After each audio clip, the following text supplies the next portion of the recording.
ஓம் நமச்சிவாய சிவாய நம. அனைத்து தமிழ் உள்ளங்களுக்கும் கனிவான வணக்கங்கள்.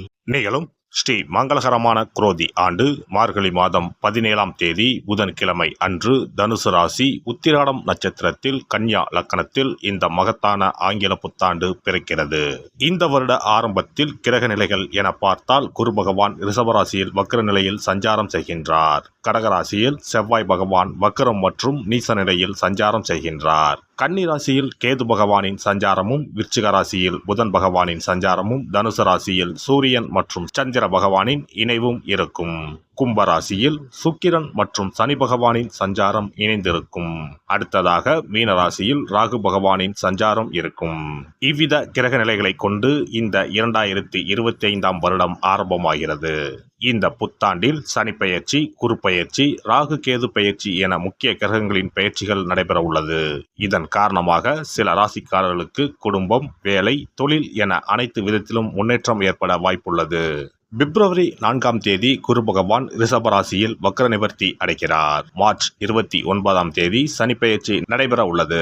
சனி பகவான் கும்பராசியில் இருந்து மீனராசிக்கு இடப்பெயர்ச்சி ஆகின்றார். மே மாதம் 14ஆம் தேதி குரு பகவான் ரிஷபராசியில் இருந்து மிதுன ராசிக்கு இடப்பெயர்ச்சி ஆகின்றார். மே மாதம் 18ஆம் தேதி ராகு கேது பெயர்ச்சி நடைபெறும்.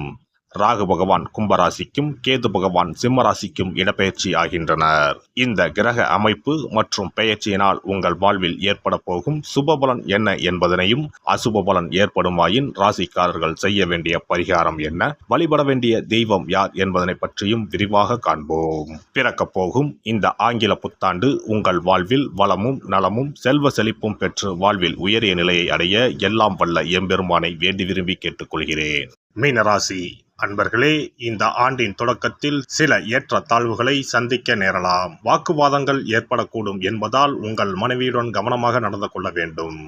ஆண்டின் தொடக்கத்தில் செவ்வாய் பகவான் 5ஆம் வீட்டில் இருப்பதால் காதல் உறவுகளில் மோதல் மற்றும் பதற்றம் ஏற்படலாம்.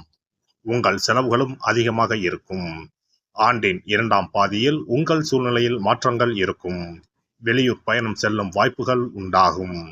2025ஆம் ஆண்டின் ராசி பலன்படி உங்கள் தொழிலில் படிப்படியாக முன்னேற்றத்திற்கு வழிவகுக்கும். மே மாதம் குரு உங்கள் 4ஆவது வீட்டில் நுழையும் போது குடும்பத்தில் மகிழ்ச்சியும் அமைதியும் அதிகரிக்கும். தொழில் தொடர்பான விஷயங்களில் சரியான முடிவுகளை எடுக்க இது உங்களுக்கு உதவும்.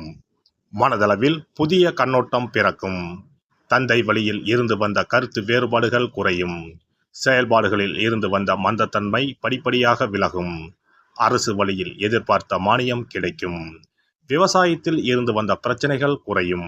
உயர்கல்வியில் இருந்து வந்த குழப்பம் நீங்கும். புதிய விஷயங்களில் ஆர்வத்துடன் ஈடுபடுவீர்கள்.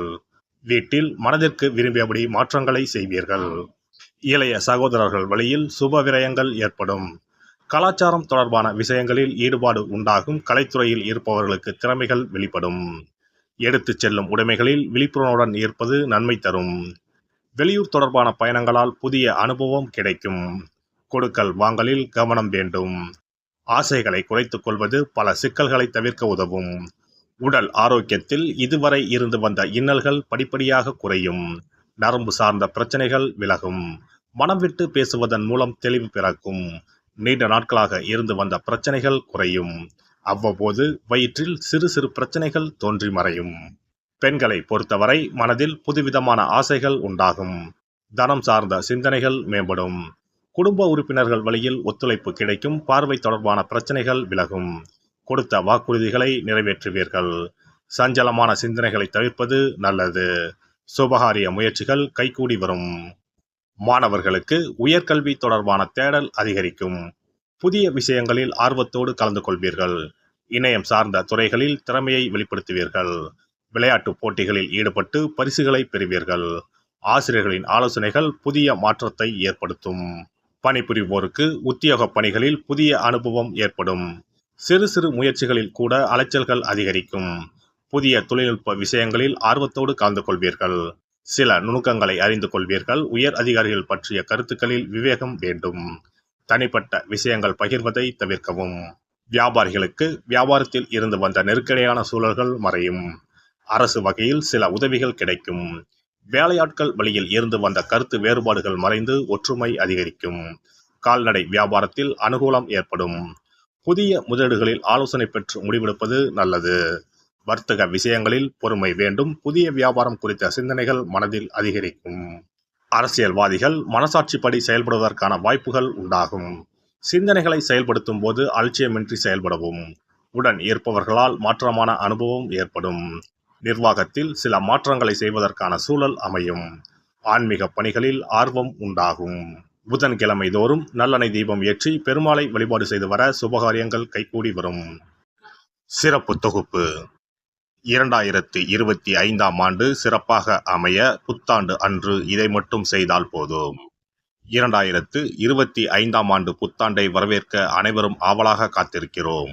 ஆனால் அதற்கு முன்பு 2024ஆம் ஆண்டிற்கு நன்றி சொல்லி விடை கொடுப்பதும் மிகவும் முக்கியமானதாகும். இந்த ஆண்டில் கிடைத்த நல்ல விஷயங்களுக்கு நன்றி சொல்வதுடன் கிடைக்காமல் போன விஷயங்களுக்கும் சேர்த்து நன்றி சொல்ல வேண்டும். இதனால் பிறக்கப் போகும் புதிய ஆண்டில் அவைகள் இன்னும் சிறப்பாக நமக்கு நடப்பதற்கு வழிவகுக்கும்.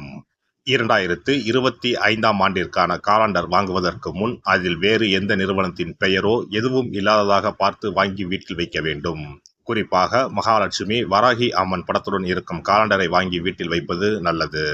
இது தவிர புத்தாண்டு நாளன்று எந்த மாதிரி விஷயங்களை செய்தால் வரப்போகும் ஆண்டு நமக்கு சிறப்பான ஆண்டாக அமையும் என்பதை நாம் தெரிந்து கொள்ளலாம்.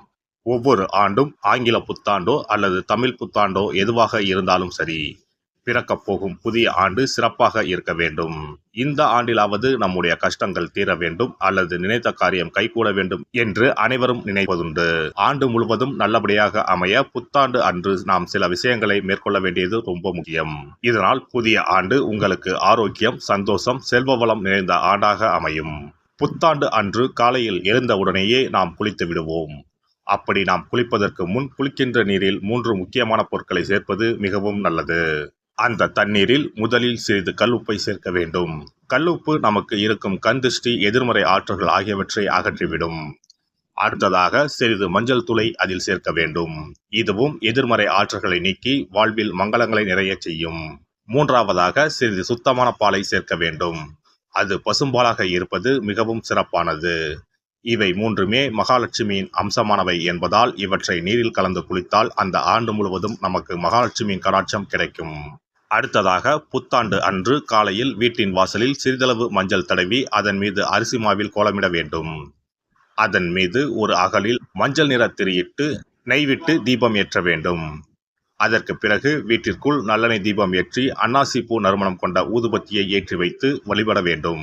இந்த ஆண்டில் வராகி அம்மனை வழிபடுவது சிறப்பானது. இதனால் வெற்றிகளும் மகிழ்ச்சிகளும் கூடும். அதேபோல் புத்தாண்டு அன்று இரவு 9 மணிக்குள் சில முக்கியமான பொருட்களை வீட்டின் பூஜை அறையில் வாங்கி வைத்து வழிபடுவதால் வீட்டின் பொருளாதாரத்தை அதிகரிக்க செய்யும். ராகு காலம், யமகண்டம் இல்லாத நேரம் புதிதாக தேங்காய் ஒன்றை வாங்கி வீட்டின் பூஜை அறையில் வைத்து வழிபட வேண்டும். அதன் பிறகு அதை எடுத்து சமையலுக்கு பயன்படுத்திக் கொள்ளலாம். தேங்காய் மங்களத்தின் அடையாளமாக கருதப்படுகிறது. இந்த பொருளை வீட்டில் வாங்கி வைப்பது மிகவும் நல்லது. அதோடு மயிலிறகை தேவஸ்தான கடைகளில் போய் வாங்கி கொண்டு வந்து வீட்டில் வைக்கலாம். முருகப்பெருமானின் வாகனமாக இருக்கக்கூடிய மயிலின் இறகை வீட்டில் வைப்பதால் நேர்மறை ஆற்றல்கள் பெருகும். அடுத்ததாக ஒரு கைப்பிடி அளவாவது பச்சரிசியை வாங்கி வீட்டில் வைத்து வழிபடலாம். கடைசியாக லட்சுமி குபேரர் சிலையை வாங்கி வைக்கலாம். லட்சுமி குபேரர் சிலை கிடைக்காவிட்டாலும் லட்சுமி குபேரர் படத்தையாவது வாங்கி வைத்து வழிபடுவது சிறப்பு. இதனால் ஆண்டு முழுவதும் வீட்டில் செல்வம் பெருகிக் கொண்டே இருக்கும். எல்லாம் வல்ல இறையருளால் நீங்களும் உங்கள் அன்பு குடும்பமும் உடல் நலம், நீலாயுள், நிறை செல்வம், உயர் புகழ், மெய்ஞானம் ஓங்கி வாழ்க வளமுடன். இந்த வீடியோ பதிவு உங்களுக்கு பிடித்திருந்தால் லைக் பண்ணுங்க, கமெண்ட் பண்ணுங்க, ஷேர் பண்ணுங்க. மறக்காம சப்ஸ்கிரைப் பண்ணுங்க. பக்கத்துல இருக்கிற பெல் பட்டனை கிளிக் பண்ணுங்க. நன்றி, வணக்கம். ஓம் நமச்சிவாய. சிவாய நம.